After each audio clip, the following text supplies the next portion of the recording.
I na początek, chociaż wiem, że zapewne nie jest to bardzo potrzebne, więc będzie to skrótowe wprowadzenie, chciałabym krótko przedstawić naszego gościa. Reinier De Graaf jest architektem, urbanistą i pisarzem, jest partnerem w założonej przez Rema Koolhaasa pracowni OMA, Office for Metropolitan Architecture, zajmującej od kilku dekad czołową pozycję w globalnym środowisku architektonicznym. De Graaf jest odpowiedzialny za najważniejsze projekty OMA, stoi także na czele prac prowadzonych w ramach AMO, czyli think tanku założonego w 1998 roku jako uzupełnienie badawczej działalności OMA. Ze strony pracowni był współautorem trzech książek: Content, Almanac 2 i Gulf Continued. Jest również kuratorem wystaw, między innymi Public Works Architecture by Civil Servants, pokazywanej na Biennale Architektury w Wenecji w 2012 roku, a także uznanym eseistą, publikującym na łamach najważniejszych międzynarodowych periodyków architektonicznych i opiniotwórczych. Więc jeszcze raz bardzo się cieszymy, że Reinier jest dzisiaj z nami. I chciałabym jeszcze krótko przedstawić, jeżeli Państwo pozwolą, pozostałych panelistów. Doktor inżynier, architekt Bolesław Stelmach, profesor Politechniki Łódzkiej. Jest generalnym projektantem w Stelmach i partnerze w biurze architektonicznym. Otrzymał wiele nagród w ogólnopolskich i międzynarodowych konkursach architektonicznych. Również jest laureatem honorowej nagrody SARP-u w 2010 roku. Otrzymał również brązowy medal Gloria Artis ministra kultury w 2012 roku i w 2015 Krzyż Oficerski Orderu Odrodzenia Polski. W 2017 roku został laureatem dorocznej nagrody ministra kultury i dziedzictwa narodowego. Kieruje od 2017 Narodowym Instytutem Architektury i Urbanistyki. I wreszcie, i to się bardzo cieszę, bo to są tutaj nasi goście, to są wszystko praktykujący architekci, także będziemy też rozmawiać o kulisach tej praktyki. I jeszcze Łukasz Wojciechowski, też doktor, też habilitowany, nie? Architekt, współzałożyciel WROA, ale w toku, proszę Państwa, habilitacja, współzałożyciel WROA Architekci, adiunkt na Wydziale Architektury Politechniki Wrocławskiej, autor wielu książek, kilku książek co najmniej, Bryk do architektury, We wstecznym lusterku, architektura i samochody w XX wieku oraz ostatnio architektura racjonalna, tak? Racjonalnej Europy. To tyle tytułem wstępu i myślę, że tak jak pan dyrektor wspomniał, tutaj Reinier, nasz gość, wyraził prośbę, żeby to była forma rozmowy, ta dzisiejsza prezentacja. W związku z tym zaczniemy po prostu od pytań. So now we will, Reinier, start with questions. Thank you for the book. And we would like to, this is you're a star, and this is a star today, this book. And the book is really, like, it's as you've seen, it's thick, but it's really like very short read. Once you start, you really get into it. Perhaps could you tell us the story behind how you came to the idea? How is it structured? How your four walls and the roof are built? Okay. Let me start by thanking you and thanking the people who put together the Polish edition. I think its graphic design is extremely beautiful and in every way matches, perhaps surpasses the original American cover.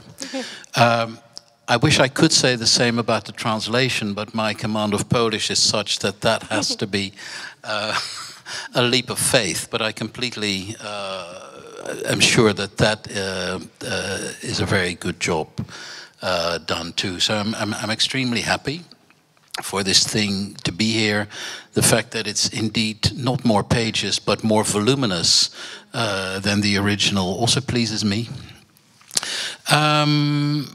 I'm trying to think how the book got together, because it originally got published in English a little over 2 years ago. And I think it would be fair to say that its publication is almost an accident. I used to write essays, either in architectural magazines or on the internet or wherever, at moments when I was either very excited about something or very angry about something. Both states of mind are very conducive to writing. So I was in the habit of writing essays, and at a certain moment I wrote a book review of Thomas Piketty's Capital in the 21st Century, and how, for me, that's clearly a book about economics, but for me it was a very apt explanation of what had happened to architecture in the 20th century and the sudden style changes in architecture, which I always thought the architectural historians struggled with to explain in a convincing manner. And once you looked at the economic role buildings play in the system, certain things became clear. So I wrote that down as good as I could.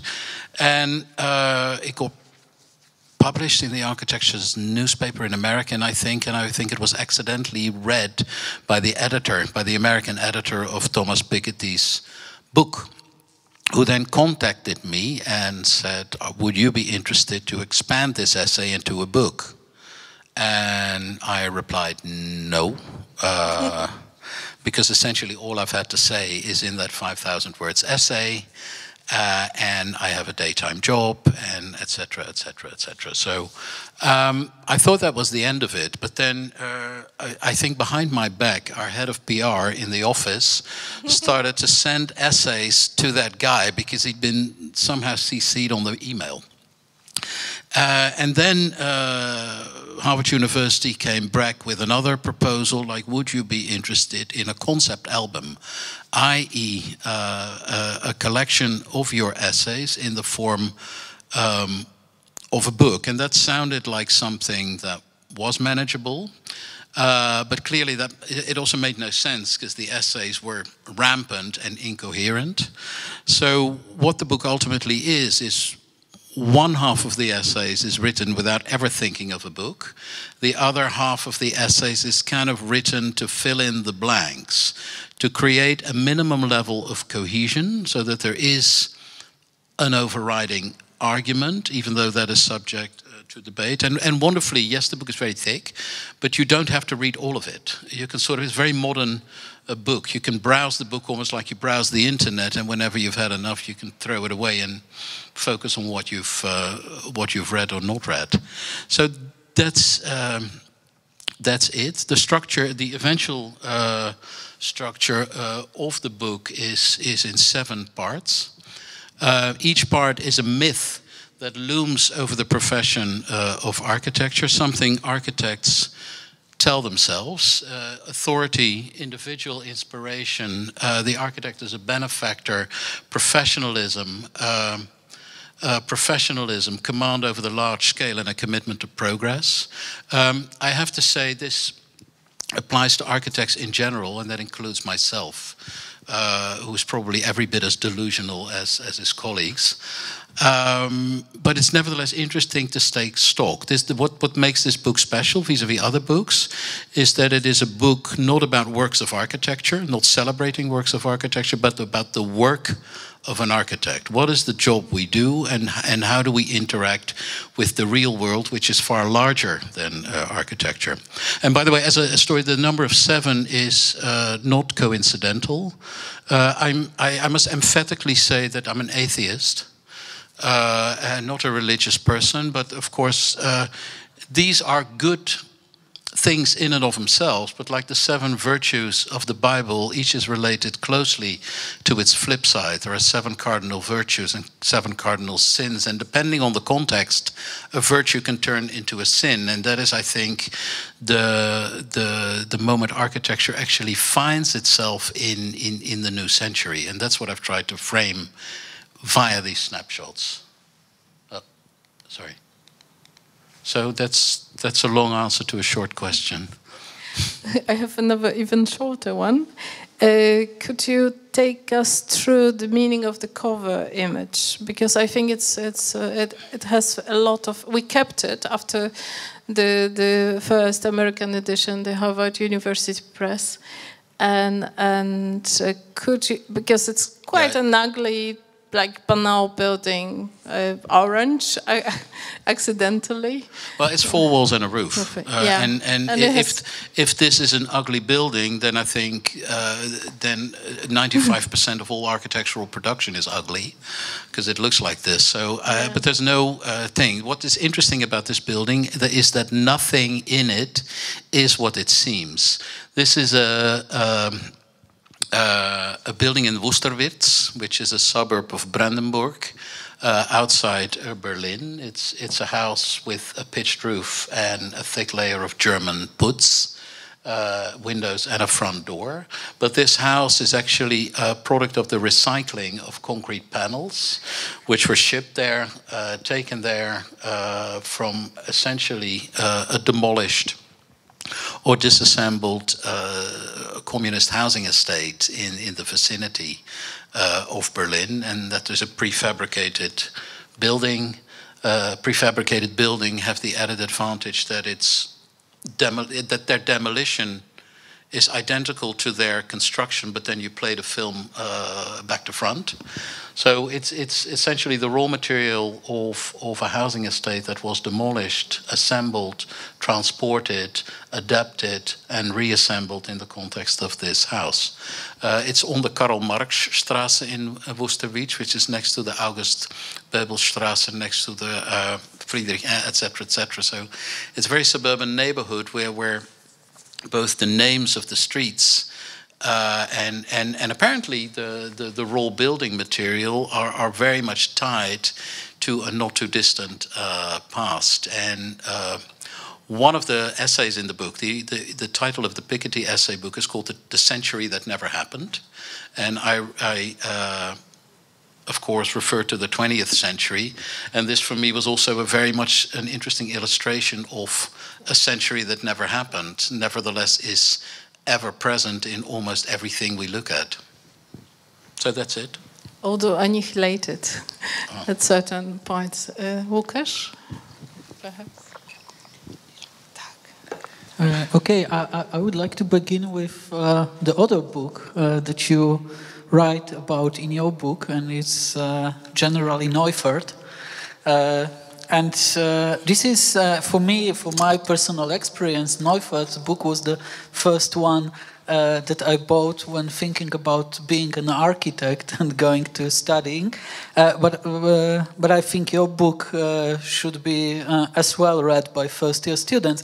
And my question is related to your method, because what you are doing here in this, what you do in this book is generally a criticism of the norms and standards that we just treat as obligatory or just as axioms. And my question is, with all the background that we know about Neufert, with his Nazi past, with swastika plant buildings on swastika plants that were deleted from the current versions, would you recommend this book to the first-year student? Well, only after they've read my book first. But all of that's true, and of course the essay I write about Neufert in no way skirts around those issues too. But I think, you know, just as the quality of somebody's work doesn't necessarily excuse his political convictions, I think it is very important to also not have somebody's political convictions invalidate the quality of his work. You know what I mean? If one doesn't affect the other doesn't affect it back way. And I think it is important to look at those things at least as a professional, in relative isolation. I mean, Corbusier worked for the Vichy regime. Mies van der Rohe was this far away of being employed by the Third Reich too, and it's always very easy to judge history in hindsight. I think today we are going through a very interesting period in parts of the world where, and we know this from our practice, where a lot of decisions are a dime on edge. A lot of endeavors you get involved in are a neck-and-neck race between noble intentions and fraught ulterior motives. And in advance, you never know which is going to prevail. And sometimes the other prevails than the one you would have liked to prevail. But it's impossible to, in a way, continue to evaluate history from a point where you know what happened, where you know, et cetera, et cetera, et cetera. I think Neufert is in many ways an interesting architect. He's also the penultimate example of the type of myopic architect who is so obsessed with his work that the rest of the world happily eludes him. I think that as a character, he's also an interesting metaphor of the phenomena I try to address in the book. But even that doesn't take away from I have an enormous admiration for systems and standards in architecture precisely because they allow architecture to be taught in schools. I mean, many of our schools, and increasingly so, are dominated by a tendency where you have it or you don't have it. And you sit, and if you have talent, you get divine inspiration and you create beautiful things. That is not how architecture is something you learn. Architecture is something you learn, similarly to the way you learn to practice law. The similarities of architecture and other professions are far greater than we tend to think. So Neufert is an extreme. It's a book you can pick up, and you can look things up, like in an encyclopedia, and gain knowledge about certain things. And I find that there is, yes, he worked for a Nazi regime, but I think he's contributed enormously to a kind of democratic learning of architecture.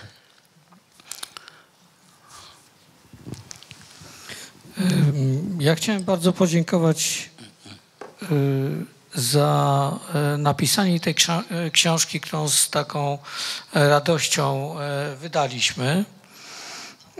Mówię to z pozycji outsidera, który ani śledzi, ani pasjonuje się wszystkim tym, o czym pan pisze w swojej książce, bo te 7 grzechów głównych dotyczy i mnie, i wszystkich moich kolegów, z którymi przychodzi mi przekształcać przestrzeń w Polsce. Natomiast jak mówimy o nazizmie, to przyznam, że w tamtym roku byłem zaskoczony na jednej z uczelni amerykańskich, gdzie mnie zaproszono, że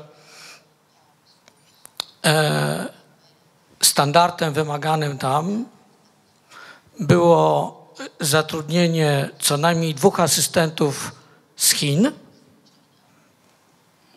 czy co najmniej mówiących po chińsku, i wymaganym standardem była współpraca z Chinami, a jednocześnie jednym z wiodących wykładów było, dlaczego w Europie jest jeszcze tyle nazistowskich budynków. Z pewnego punktu widzenia, niezależnie od tych 5000 lat i szacunku dla kultury chińskiej, wielu ludzi widzi duże podobieństwa między sposobem rządzenia jednym i drugim krajem.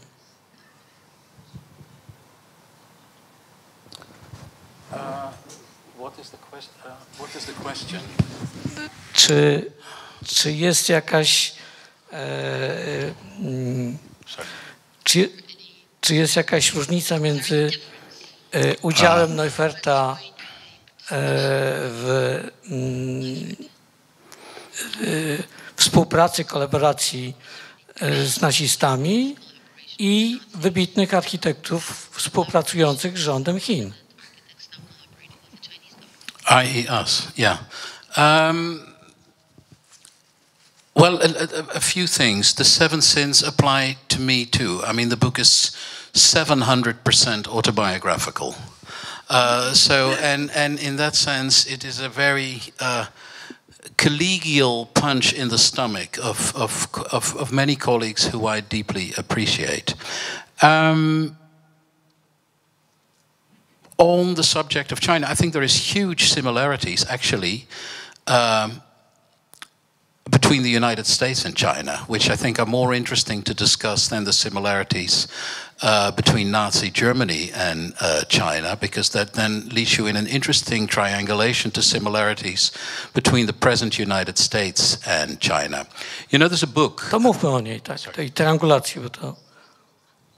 Yeah, okay. I was about to do that.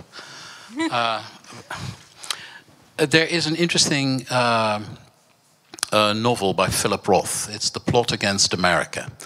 It's what he describes is an alternative course of history in which not Roosevelt wins the 1941 elections, but Lindbergh wins the 94 elections on a stark program of America first, America look after itself, a policy of isolationism, and America does not enter World War II, and things subsequently end a little different than they end now. There is an appeasement between Nazi Germany and the United States, and currently the situation that he describes within the United States is eerily similar to the one we have in the United States today. It turns out that they have kidnapped his son, they can blackmail Lindbergh, etc., etc. So in that sense, there is an interesting analogy that I find from an ideological point, the world utterly confusing, and almost any job you accept anywhere a very big gamble, that almost the real ideological choice is then whether you practice architecture at all. Because just as in China, there are similar instances in the United States where you could well find yourself. I think the rule of the universities is ridiculous, by the way, but there's so many things ridiculous in American universities that we do not have enough time this evening to discuss that. But having said that, that means that essentially there are no good and there are no bad countries anymore. And I think in 10 years from now, that'll be completely the case, which means that you can only assess jobs on their individual merits, that you cannot, in an office meeting,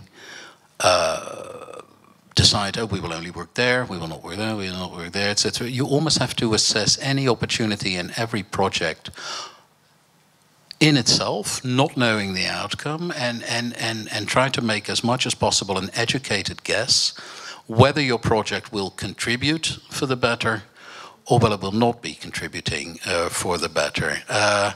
In as much as we have worked in China, that is what we have always done. The China that we started working in was a considerably different China than the one today, but also the America that we did work in the 90s was a considerably different America. I think if you want to be 100% sure, then it's best to go into gardening in many ways. And that is when I talk about the complex nature of a simple profession, it is exactly about the complexity of those choices that I talk about. I mean, there is in the middle part of my book, there is a diary, which is only my experiences in the field. For those who haven't read it, the central message of that diary is that absurdities exist everywhere. I mean, if you read the diary, then there is some pretty funny, tragic things happening in the Middle East, but there is infinitely funny and very tragic things happening in British projects as well. I mean, one of the self-professed champions of democracy. So the book is largely about nuances, which is why I find it always very difficult to respond categorically to categorical presumptions about the book. But that's essentially what I've tried to do with it. I just wanted to add that what your book brings here is rather awareness of these aspects, not judgment. And I think this is very important in these times that we become aware of so complex ethics of architects that there is no black and white situation, and we all can be maneuvered in this difficult situation. So that's why I appreciate this book so much, because it makes me aware of certain situations and certain problems in history, like Neufert, and in contemporary architecture. Yeah, I mean, when I wrote the book, well, one of the motivations for writing always was to get things off my chest. When I thought I had it reads like also therapy in a way. Yeah, well, I'll take that as a compliment. It is, because it's honest, and I think. But I never knew. I never. First of all, the first half of essays, I never knew there was going to be a book. But then, when I knew there was going to be a book, I had no idea how much it would sell. I had no idea how much the book was going to do. I had no idea how many times I would have to talk about the book, etc., etc., etc. And I thought one of the nice things about the book, I think I've achieved, is that I've never been preaching. You know, but the more I talk about the book, the more I find myself preaching. So I'm very precipitant and hesitant about that. I think because when you preach, you can always be accused of not practicing what you preach. But I think I try to preach what I practice, which is a reversal of the English expression, or precisely because you practice and you are entangled into very many difficult situations, it allows you to take stock with a certain amount of insider knowledge about a lot of things that a lot of people have very categorical and moralistic judgment about. And I mean, I find the current times incredibly moralistic about many things, and the American universities again are temples of moralism in the present age, and that leads to a great amount of discomfort with me, which will be the theme of my next book. Can you tell us more? What will be the theme of your No, next it's too book? vague at present. But okay. I mean, So if this, well, what I can tell, if this book deals with deluded self-image of architects, including my own, I think my next book will be probably a bit more in defense of architecture, in the face of the misconceptions of the world at large about architecture, and often the unfair way it takes stock of architecture. So it'll be an equally long contradiction of, well, not necessarily accusations. I mean, there is a tendency to measure architecture currently by medical standards in the UK. That a good square people are healthy, they are mentally healthy, and from concrete they get a mental trauma, etc., etc. And with a badly designed building, people die. And try and argue with that. I mean, you talk about this building has light, proportions, etc. And somebody stands up and he says, but people will die. I mean, there is no, well, I don't want people to die, you know, and there's really no sensible architectural discourse I can mobilize against that people might die. But that there is a very hardcore world emerging around architecture with government committees, for instance, in England, who try to manage the built environment to the extreme so that architects won't be irresponsible. And they see architecture as a source of irresponsibility that needs to be mitigated, which I find is a very, very dangerous situation, because, I mean, any notion of creativity or spontaneity or the earnestness that is present in most architecture is completely denied at that point. It's strange because it's on the one hand, in a way, similar to what Pruitt-Igoe was accused of. So it's in a way that the responsibility of the space of creating several crimes, and it turned out, obviously, as you also write, that it was far more complicated. It's of course very easy to make a link between buildings and what goes on inside them. And part of my book is that link is only really existing to a limited extent. But I have to say, because I mean there is a lot of talk, and I've had a lot of questions about the book, why I'm so critical of our own profession in many ways. It's precisely because I love my profession. I love my job. I really emphatically enjoy architecture, and it was never my aim to belittle the profession in itself, but I think one of the most important things for the profession to survive, the solution of any problem begins with the frank acknowledgement that there is a problem. Then to take stock of it, to face it, and then move on in many ways. But I felt that a lot of architecture suffers from an immense amount of isolationism, therefore gets used for a lot of causes that they're blissfully unaware of, etc. I mean, a lot of pristine, white, avant-gardistic modern architecture today is used to build real estate speculative ventures. It's the same concrete, it's the same repertoire, it's the same use of glass, the same formal language, but it serves a completely different aim. Nevertheless, the architect that produced those buildings still consider themselves progressive, enlightened, socially fair, etc., etc. And there's an increasing divorce between the discourse within architecture and what architecture is actually being used for in society and the role it plays. To rzeczywiście bardzo, bardzo gorzka książka, takie mocne uderzenie w splot słoneczny, jak już usłyszeliśmy, nas wszystkich architektów, ale w stosunku do niektórych ona jest wyjątkowo złośliwa, bo postać Richarda Rogersa, który nie może się doczekać, aby wyjść na scenę i opowiadać banały, czy biednego 90-letniego króla, czy już prawie 100-letniego, który dodałby jeszcze do Witruwiusza nie tylko piękno, trwałość i funkcjonalność, ale i humanity. A jednocześnie nie zawsze mogę odnaleźć pytania, tylko jest konstatacja, że jest fatalnie, jak te refleksje na temat wspólnoty.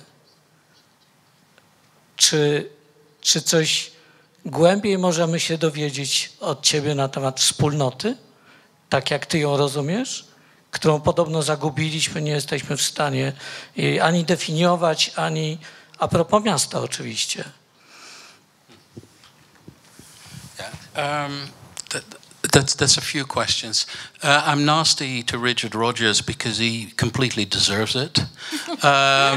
I'm not nasty to Lucien Kroll, I think. I found Lucien Kroll a quite withered, endearing, and deeply committed, very charming older man, that is correct.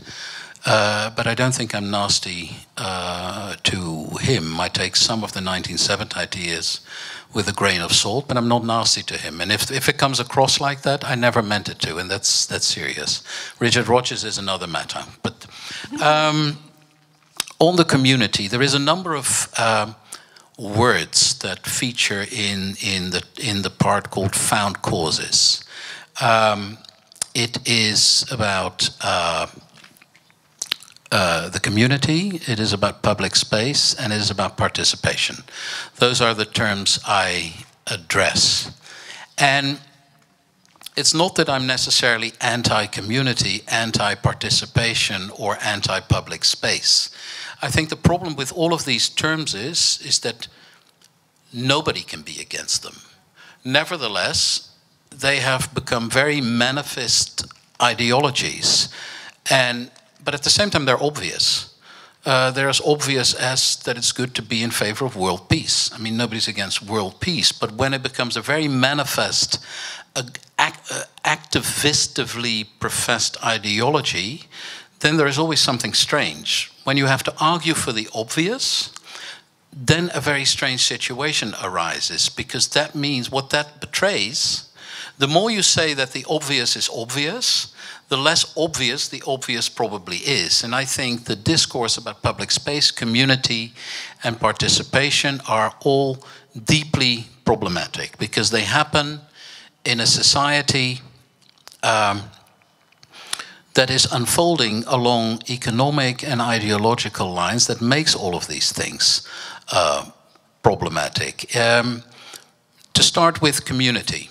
Community has been advocated for by the people like Aldo van Eyck, Herman Hertzberger, and people after Siam to criticize modern architecture, but nevertheless they were modern architects. They did adhere to a progressive ideology.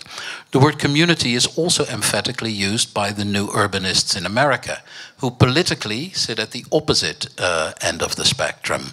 The same goes with public space. It's Jane Jacobs, but today we have placemaking, which is a favorite term for developers to do in places where there is no place, where there never will be place, where there is a lot of empty buildings standing idle, with a huge vacancy rate, and those are typically the places into placemaking. Participation is happening increasingly in a society without a public sector and a public government taking care of people. At that moment, one talks about participation, which essentially means fuck you, take care of yourself. That is then called. So a lot of these terms, in my perception, although of course good, have developed into euphemisms. They've developed into euphemisms and are emblematic of a very oppressive form of hypocrisy that increasingly dominates the architecture debate, and that is what it spells out. Not that I'm anti-public space, etc., but I think there is a very treacherous use of all of those terms. It's a form of newspeak, a form of Orwellian newspeak that in a way is between us and a real discussion about why these things have become problematic. Yeah, I think what is interesting, in your book, you look in different eyes on some aspects, and I was especially happy to read a little bit about prefabrication and East German systems of slabs, and you wrote that you were raised in one of them, and you remember them quite well. I also was raised in a Polish adaptation of the East German system, W70, so called. Yeah. And I also find it much better than most of today's developers' housing. And this is what you say about community and public space. This is the terms were like put upside down, and most people like criticize slabs and prefabs, Plattenbau, however you call it. But on the other hand, probably this is the question. Do you think that architects gave up more to Excel than to normatives or prefabrication standards and so on?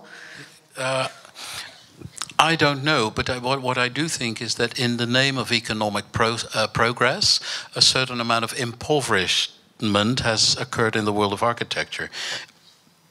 If you will permit me, I have a number of slides where I would try to indicate this. Sorry.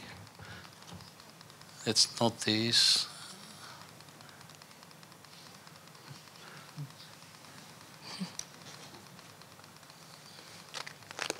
Where are we? Sorry.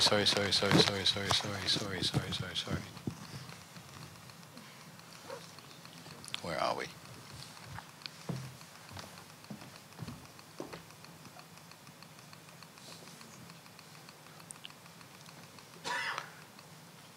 Placemaking, that's what I meant. Public space. Sort of semi-debilitating activities in front of empty real estate. Yeah, so these are the most livable cities in the world at the moment. We all know these lists where, and these are kept track of by The Economist, Monocle, Mercer magazine, mainly to determine salaries of expats. But they're the most livable cities.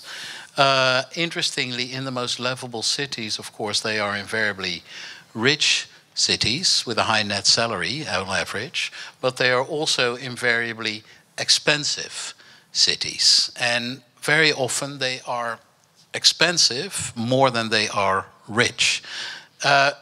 If this is the general calculation for what constitutes an affordable home, it's an affordable home available for a price that is 2.5 times your annual income. That is also what the banks will lend you as a mortgage. So if you take that, so 2.5 your average salary is the average price per square meter. You can do a little bit of a formula with the net salary and the square meter price per housing in livable cities. And then you get this, that the most livable city in the world gives you the smallest amount of square meters for your money. 15 square meters in the case of Vienna. That's the most livable city in the world. 15 square meters is 3 by 5. That's a person. 15 square meters is a little bigger than a maximum security prison cell. It's a little bigger than a Jayco caravan. It's about the size of a parking lot. It's interestingly smaller than some experiments to the existence minimum from the days of early communism. It's about the size of a container, and hence the passion for container living in many of these cities, because simply anything bigger has become unaffordable. And for me, this was a very unfair, nevertheless very symbolic image about how we have traded down from the existence minimum, from the socialist days you are referring to. This is completely unfair. This is the 100-year existence of the Bauhaus, and they're driving a scale model of the original Dessau thing in there. But I thought the photograph was, in a way, marvelously kind of representative of the achievements of, of those 100 years. And of course, if you continue the process kind of endlessly, you sort of end up in a coffin as the only thing affordable as cities get richer. I mean, as cities get richer, apparently the standard of living of people drops. And that is a weird schism that we're seeing all over the world. We see economic indicators, stock market rates, which are continuously going up. And we see tangible living circumstances which are deteriorating bit by bit by bit for the average person. And that's why we have the yellow vests in Paris. And I think that is also indicative of the certain mood. So, yeah, when I see this, I'm beginning to like Platterbau. I mean, I'm beginning to like the sort of Dura Vermeer home that I came from. I mean, I think there's a lot of compelling reasons for reconsideration of that period. Yeah, a follow-up question to this one, because I've read on OMA website that at Cambridge you're teaching how buildings have become an indispensable vehicle for generating financial returns, and the implication that it has on architectural form and typology. So I'm very much interested in this program, which you said it's so.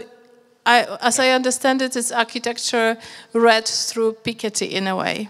Could you perhaps tell us more? What does it bring to us, the awareness or looking at the architecture or the built environment from this angle? Yeah, so maybe a bit of an introduction. The Piketty books compares the economic returns on labor vis-a-vis the economic returns on capital. In simple terms, how much money do you make from working? How much money do you make from possessions, from what you have? And he argues that when the latter category, when you make more money from what you have than from what you work for, inequality between people naturally rises, because, I mean, you can work all you want. Somebody who already has something and accumulates value as a result, you never catch up. One of the biggest pillars of that financial system is real estate.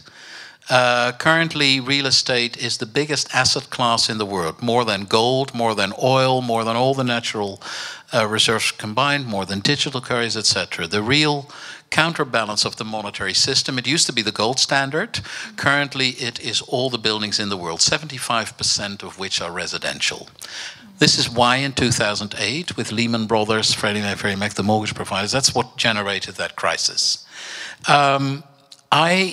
It also means that if you take that logic, that buildings are possessions which accrue value, then the purpose of a building becomes that you can buy it and sell it, and that you sell it for more than you bought it. If that's the prime purpose, living there is not really necessary. This is, in my theory, when that system is taken enough to its conclusion, it will also have an effect on architecture design. When a building is something you trade and you don't use, it has all sorts of implications on functionality, on use, on ergonomics, and blah, blah, blah, blah, blah, blah, blah. So this is the Vignoli Tower in Manhattan, and there's a lot of these going up.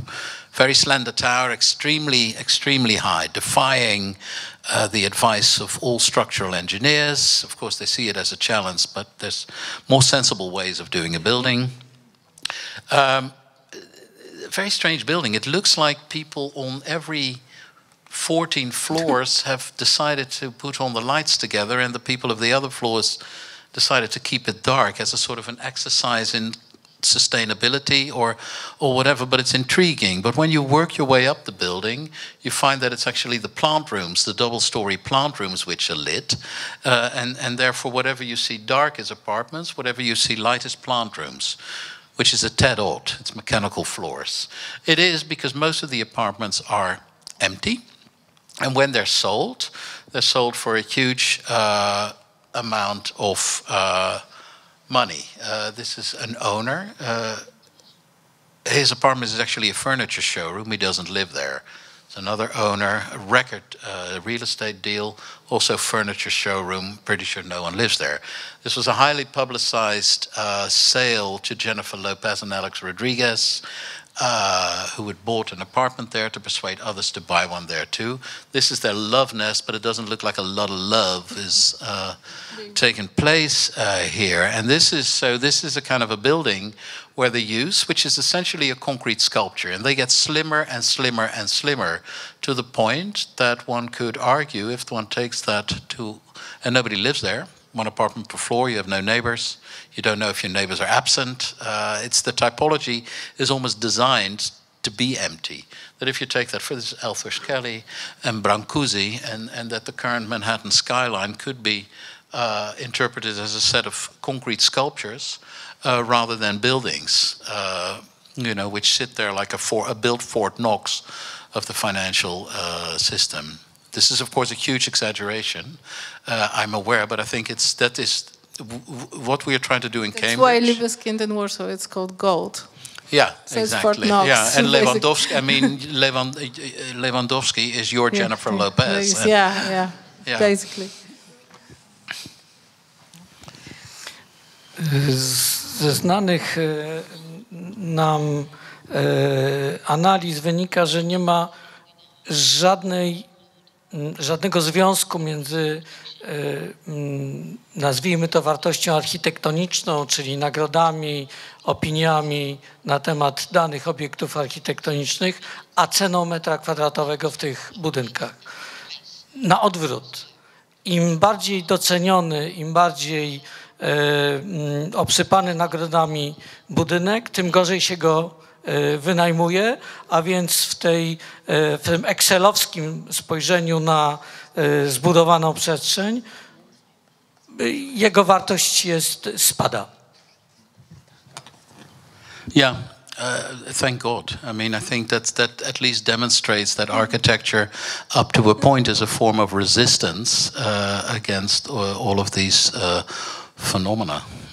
I think that's definitely the case. I mean, and maybe I suspect that in ever larger parts of the world, awards are also increasingly given for those reasons. I think there was a time that awards exclusively looked at form or architectural virtuosity, but I think we are going through a time where awards also increasingly take into account the motives that go into things, which is of course triggered by a trend like this. But I mean, vast this trend is nevertheless. I have a question also about, because you are of course very much critical of the our late capitalist development of architecture, both environment and cities, and this tendency of privatizing everything. This is also a very hot subject here in Warsaw, also in other post-communist city, I think. But I would like to ask you about the critique, also very neat, very intelligent critique of the smart city that you present and in this book. And the smart city, it's recently a fetish in Polish towns. Like the new mayors are very much into investing in all sorts of technology that enables us to function, apparently. Yeah, I looked at a lot of... the interesting thing is architects used to write manifestos. Not many do anymore, but the industry that produces manifestos today is the IBM. Is IBM, is Siemens, is Cisco, it's the tech sector. They produce manifestos, and they produce manifestos about the city. And there's something both daunting and endearing about those manifestos. When you read them, they contain really, really grandiose language, how the world faces an apocalypse, but they have the means to avert it. Redemption is near. It's almost a kind of biblical mechanism. You predict the apocalypse only to have faith or for redemption, etc., etc. But weirdly, they are strangely reminiscent of the type of language Corbusier also used. I mean, there was an enormous hubris that when his solutions would be embraced, we would all be fine. But of course, we all know what happened to Pruitt-Igoe and to a lot of various things. And I still think that in a similar way, the tech sector, with all its confidence and with all its current hubris, will find its Waterloo too. Because I mean, the cities are simply too complex and almost too much living organisms to defy any one-dimensional solution. I mean, the whole notion of a solution is questionable in the context of a city anyway. Plus the fact that I think these are private industries. These are industries with a vested interest in selling their technology. So they have a very vested interest in the kind of language that they speak. So just as any architect thinks that, a building is the solution to any given problem, even when it is not, the tech sector thinks that as an app or a sensor is the solution to any given problem. And in that sense, it's a very strange déjà vu. And I think pretty soon there'll be a Waterloo that will be a similar déjà vu. Thank you. Myślę, że tam jest jeszcze jeden problem, który ja bym rad, jakby pan mógł nam przybliżyć, bo przerzucanie zaspokajania potrzeb miasta, zaspokajania potrzeb publicznych na prywatne firmy, który pan dotknął w tym swoim eseju, zaczyna dotykać także i miast polskich.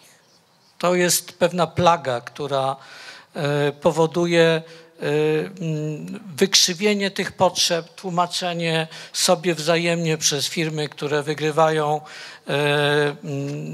przetargi na zaspokajanie tych potrzeb, że tak naprawdę my tych potrzeb nie mamy, albo mamy je zupełnie inne aniżeli, czyli takie, które oni tak de facto są w stanie zaspokoić.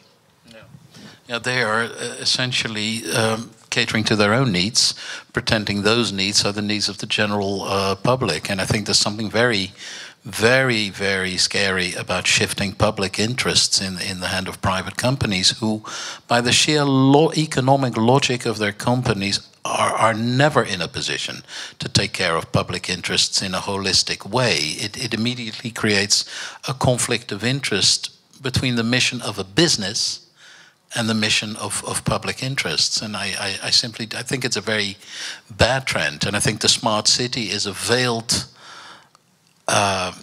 program for a kind of very aggressive privatization of things that should not be privatized, in my view. And of course, when somebody comes along, I mean, even the term smart city, the implication there is that the city we were making before they came along was the stupid city. And so, but I'm curious who will have the last laugh.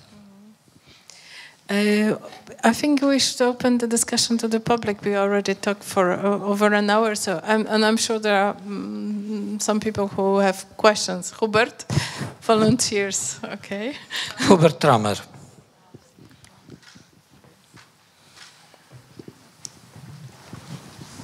So maybe this will be not question, but a kind of reflections from your discussion, which you maybe could then discuss with this reflection. So the first thing is that you somehow accused this community, as you make that it is obvious, and when we talk too much about obvious, it becomes not obvious. But in fact, that, for example, the discussion about the community and saying so much about the community is after a few decades of development of individualism. And for example, this example you get with this house in New York, when you buy apartments just as a slab of gold, is something opposite to the situation it developed from the individual solving of housing problems, because when community solve it, then it is the other things. And then you point out the price of housing in this living city, and on the list the first position was Vienna, and in the 10th was also Copenhagen, which are the cities where the price of apartment is connected also with the fact that only those buy the apartment who want to have better conditions than in the apartments given by the community, because in Copenhagen or Vienna,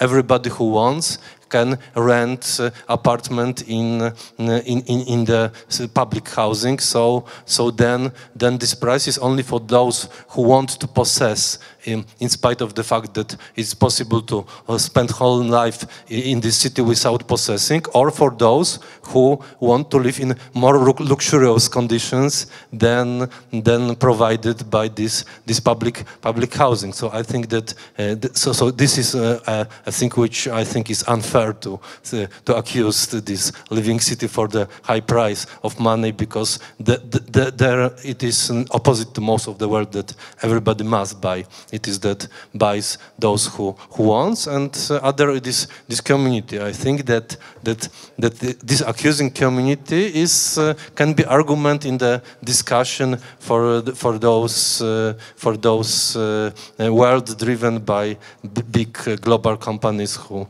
want to make money. Thanks. Yeah, I start with the community thing first. What for me is problematic is not the word community, or the word individualism, for that matter. What for me is problematic is that the same system that promotes the individualism that I showed in these apartments, that is that system which is the champion of rhetoric of the community. What for me is the problem is the discrepancy between a system that promotes everything it says not to promote. I mean, placemaking is a term invented by these type of cities. you know, with extremely expensive apartment, huge amount of individualism, free-flowing capital, etc., etc., etc., populated by expats or mailbox companies that buy apartments. You know, they're not even individuals.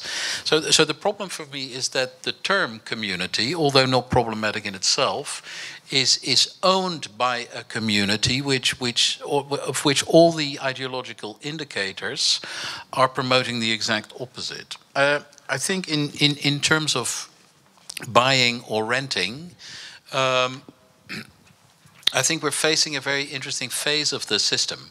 I mean, I could take the Netherlands as a similar example, that for a while the housing market was driven by the fact that a lot of people who rented, who wanted a bit more luxury, who earned a bit more money, got a mortgage to buy their first house. Then the house accrued in value, they could sell for more, etc., etc. But as that system continues, you know, that you buy a house and it rises in value, and the moment it rises in value quicker than your income rises, you as a first generation buyer benefit immensely because your house makes you more money than your salary. All the ensuing generations have a problem because they are tied to the same wage development as their parents, but then everything is very expensive. So what you see in the Netherlands is that there was a generation of Dutch people who lived in these platterbouw things who could buy their first home, who in a way made career in terms of living conditions. Currently, the escalation of prices due to foreign investors buying real estate by the bulk, selling it, is such that the whole logic of the same economic logic serves a completely different aim, and things are unaffordable for that reason. People come in, buy not just one house, they buy hundreds of homes by the bulk, then they rent them out for prices unaffordable to the average citizen. They sit on them, they accrue value. So while the system initially created the emancipation and in a way the economic development for average earners you indicate, in the long term that same system makes the housing stock unavailable for future generations of average earners. And the situation in Amsterdam today, or in any Dutch city today, is completely different from the 1980s. I could buy a home with a mortgage without a down payment. I could go to the bank, have a job, got a mortgage, could buy a home. My children cannot do the same thing. Etc. And they come from a similar family, similar background. There's no change of class, etc., etc. There is a thing where the price of real estate escalates further than the economic development of income, where that problem arises, and that's, in my view, the problem where we are at the moment. You know, and then when Singaporean or Qatari investors buy real estate by the bulk, and the real estate agents start talking of a community, then clearly it is indicative of the irony that the term has accrued.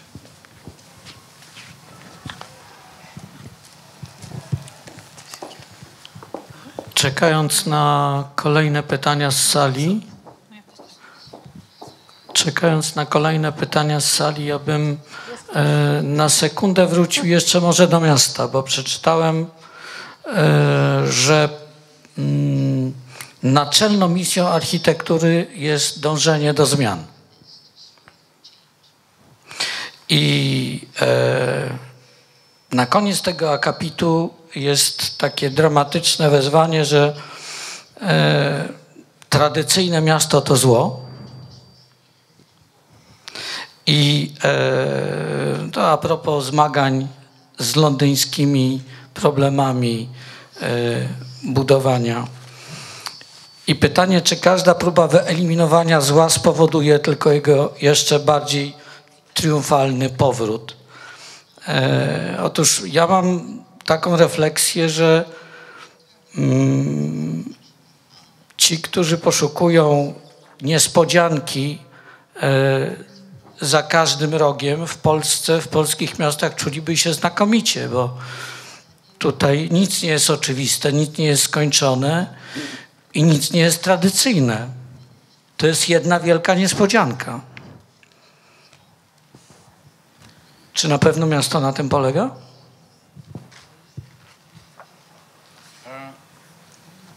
Sorry, did I write that? Can you give me the page? 180. Can you give me the page of the? Yes, I don't read Polish, but can you give me the page of the? 180. 180. No, it's in English. It's 180 is blank in my edition. supposed to be somewhere here. Oh, okay. Which? 168.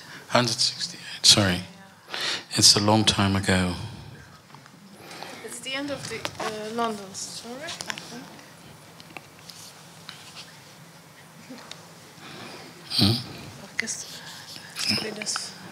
W którym to jest miejsce?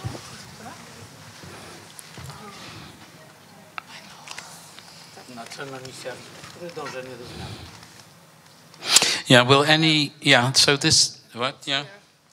London contributes definite. Okay.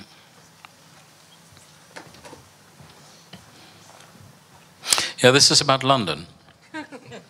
And it's about London. It's about a particularly perverse British exception to the kind of. This was written from in the head of my mind a comparison of London to Paris, and the notion of the grand projet, the big architectural intervention and its relation to the city. And whereas the French have a huge faith in top-down, really very physical interventions in the city, London is a collection of villages that was never formally modernized, but is always one step behind.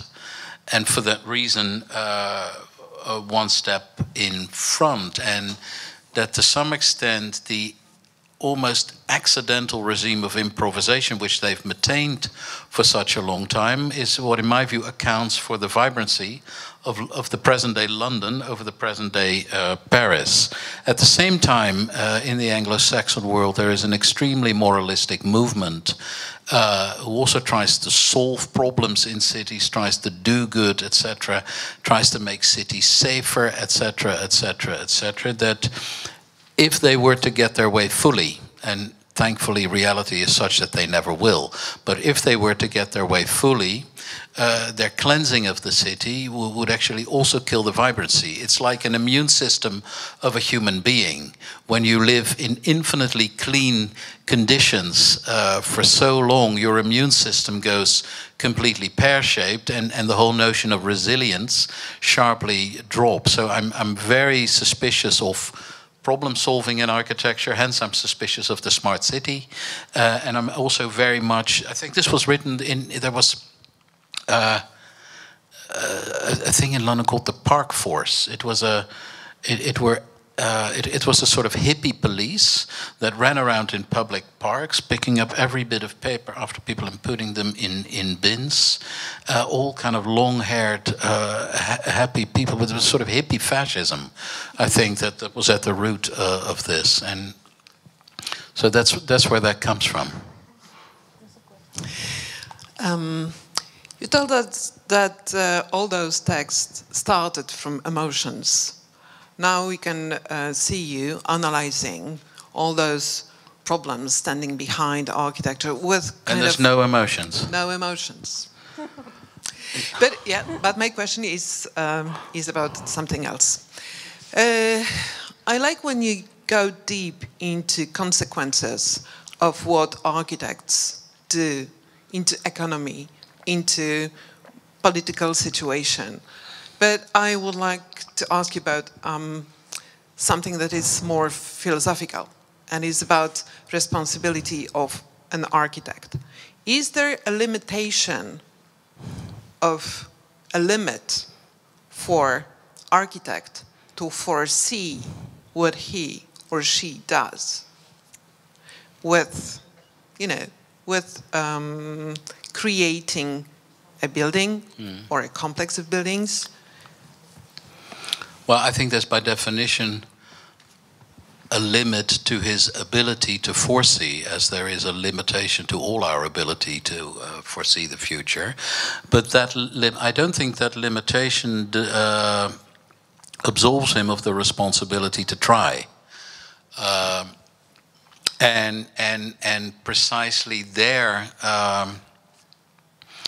precisely because of that, I think it is very important, as I said earlier, to assess each commission by itself, to assess each commission on its own term, separate of where it is, separate also of all the prejudices you can have about a place, where it comes from, etc., because that we know.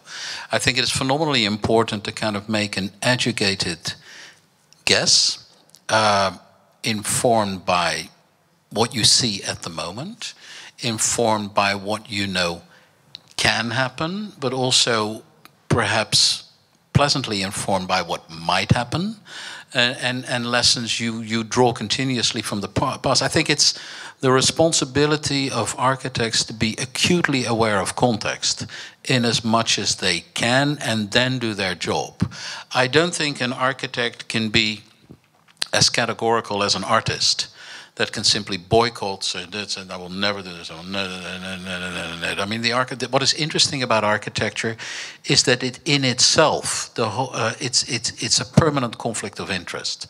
I think that is the essence of architecture. The essence of architecture is that you cannot practice architecture without getting your hands dirty, literally and metaphorically, which is also why I don't like architects who graduate, then become teachers at an American university and call themselves architect without ever having exposed themselves to any form of risk, be it financial, political, reputation, and otherwise. I think it's about diving under and trying to swim as good as you can. I think that's the responsibility you have. It's to, in a way, permanently self-destruct the ivory tower that is ever present and looming.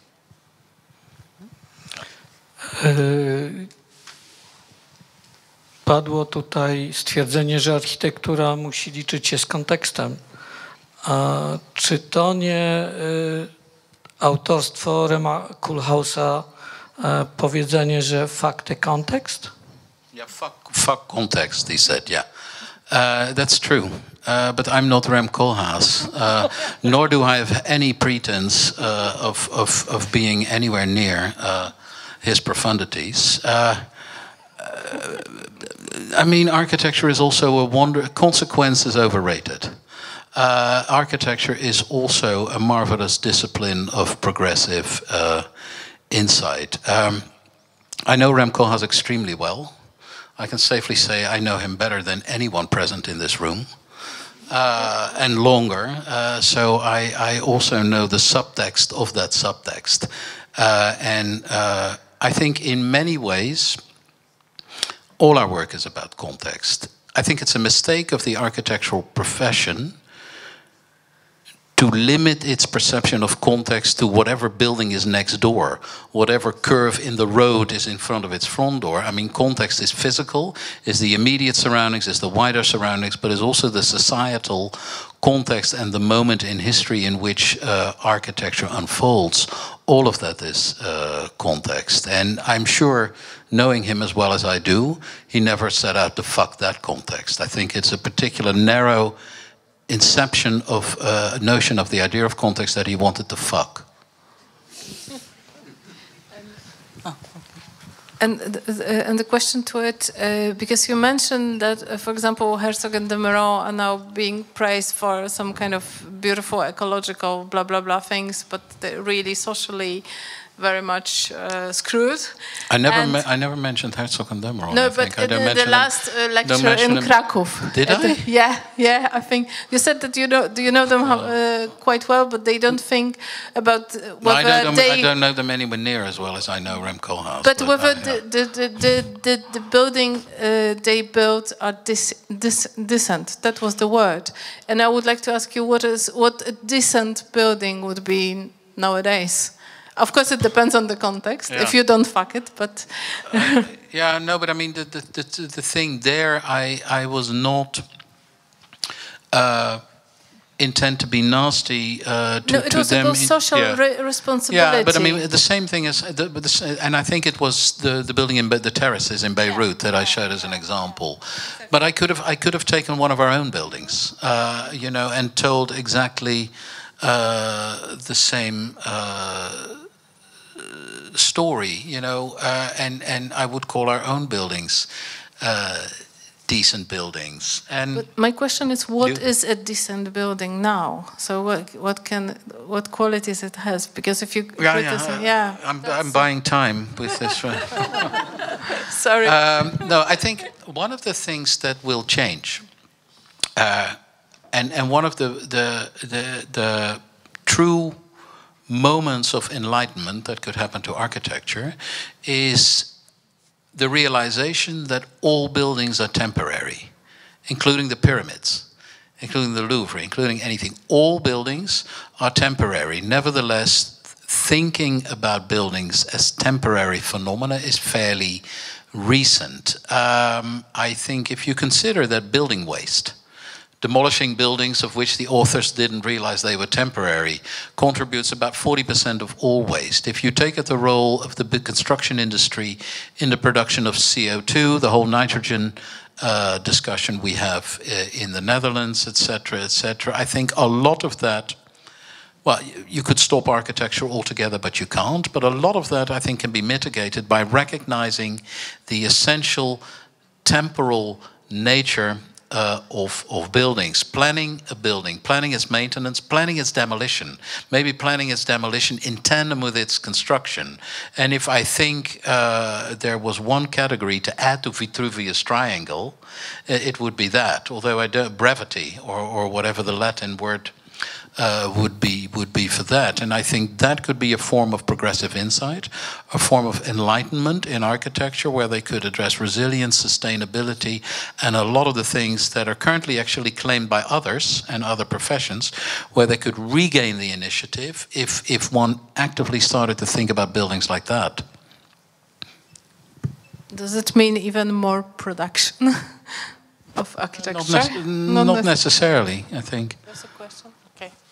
Yeah, you exactly said the question that I wanted to ask. But firstly, I just wanted to say, maybe in the defense of Ram Koolhaas, that I find it really funny that we are criticizing the sentence, fact the context, without knowing the context of this sentence. Because he said it about bigness and about big buildings. I know the context of the sentence. Sorry.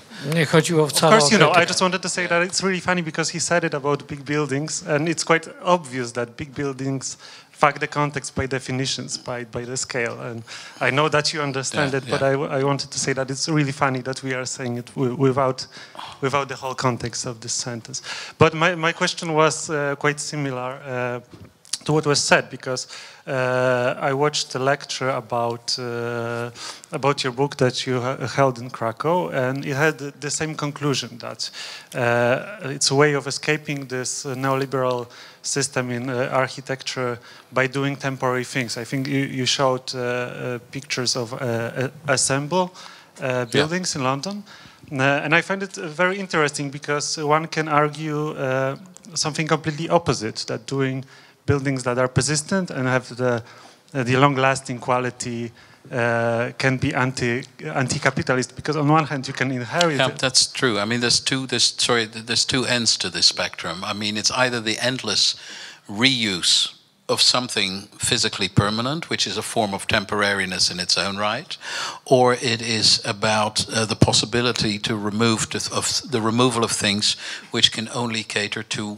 one function. I think strangely, the debate about reuse of existing buildings and the discussion of temporary structures are intimately linked. Yeah, because it's for me like when I have a washing machine that is being destroyed, like I have to repair it every 3 years, and I cannot buy a small piece to repair it. It's the same goes to architecture, and it's the same process that you said about placemaking, because I think that temporarity is right now taken over by developers because they can use it as a means to produce over and over again. Yes, true. But I think it's a curious, I mean, thinking about temporariness, thinking about change, shifting thinking about the building from being a product to being a process. That, I think, is the fundamental paradigm shift that takes place, and that can mean many stages in the lifespan of an existing building. Curiously, has very interesting repercussions for functionalism, because a good building is not a building that can be used for what it was designed for. It's a building that can be used precisely for what it was not designed for. So it turns on its head, very interestingly, a number of preconceptions in architecture. A good building is one you can quickly take away, etc. There are a number, for me, a number of interesting an interesting form of messing with prevailing morals that still govern architecture, and they've been governing them for 2,000 years. Precisely that makes that interesting, makes it an interesting source of innovation, originality, etc., etc., etc. And I think it applies on multiple fronts. I think placemaking, a good building is a building that indeed then has no loyalty to context, because then you can demolish it and erect it somewhere else. You can use it for what it was not designed, and you can get rid of it altogether. Which is somewhat antithetical, I guess, to the way many architects perceive themselves and think about the over-importance of their work. And I think it could bring a kind of lightheartedness to our discipline that might actually be a very good way of fostering a certain amount of creativity. Maybe I would like to go back to the simplicity of our profession as architects, because we have big ideas here of smart cities, even philosophy. But your book in parts reminds me of a book written by Claude Perrin in 1980 called, it wasn't translated to English, but it's like Architect, the Social Jester. And he says that the architect is a thin film between clients and public. That he is a scapegoat of the society that is responsible for everything but knows anything. And actually, my question is, when we go back to our AutoCADs or sketchbooks now, today, how can we answer these big questions? Who cares about our opinion about smart city? I feel, that, or I don't know, the big problems of housing. When I go back to my drafting board, I just have to answer, and just what you write in your book, you have to deal with developers, and you just have to make the best way. The best way in this, you have to find the best way in the very thin and very controlled and out of our control situation that is decided by all the actors in the investment process, and we as architects are just one of a small part of it. Yeah, I think that's the nature of the game. Hence the contradiction in the title. And it's not, I mean, you have a conflict of interest between clients' interests and public interests, etc. There's also an immense conflict of interest between big ideas and big pretensions and the size of your drawing board or your computer screen, about megalomaniac considerations on the one hand, but very basic practical problems to solve. But I think that's precisely one of the most interesting things about architecture, this huge array of contradictions, which also mean you never have an alibi to ignore the other side of things. Can we have a drink?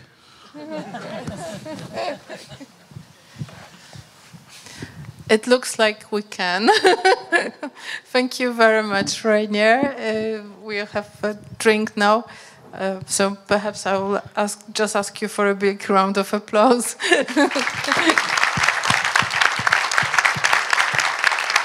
And if you agree to sign copies, because I know that there are people waiting, perhaps in line. I don't know, perhaps after the drink or. Jeśli pozwolicie, to jeśli pozwolicie, to jeden cytat na koniec. Jeśli architekt może jakoś złagodzić opresyjną sytuację albo wynieść kulturę na najwyższy poziom, powinien się zaangażować.